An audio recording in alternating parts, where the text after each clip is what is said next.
I made a real effort after my son died to not steer away from the conversation, but it was a struggle. But then I made a real conscious effort to speak the truth about what happened and not be ashamed of it. He had a history of anxiety and depression, more anxiety than real serious depression, as he sort of went into his late teens. And I think at the end of the day, what he was doing was self-medicating. And we don't believe, certainly from talking to his social group, that he was really into opioids. I think that was an accidental thing. Part of my story is to tell people this can happen to anybody. It can happen to any ethnicity, race, religion, socioeconomic status.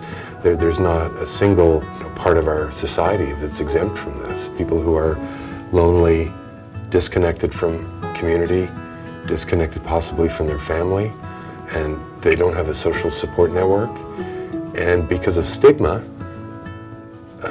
they have a real disadvantage in terms of seeking out help. A lot of people, because of stigma and because of a whole bunch of other things, people look at people who use as disposable. Like, oh, he deserved it, she deserved it, they're garbage, or whatever, you know? And that's not true. Whether it's a person living under the Queensway or somebody in Rockcliffe doing it in silence. The conditions are different, the pain is the same.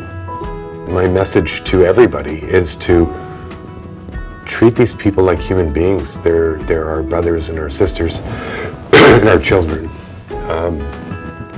Sorry, getting a bit choked up because it is a struggle. It's hard to come out and do this. It's not an easy thing to do it, to tell your story, because it's still, even after 2.5 years, still a very deep, deep wound and sense of loss. But the reason I do it is I don't want to see other people sitting in this chair telling the same story. It's not what I want. So, stigma ends with me.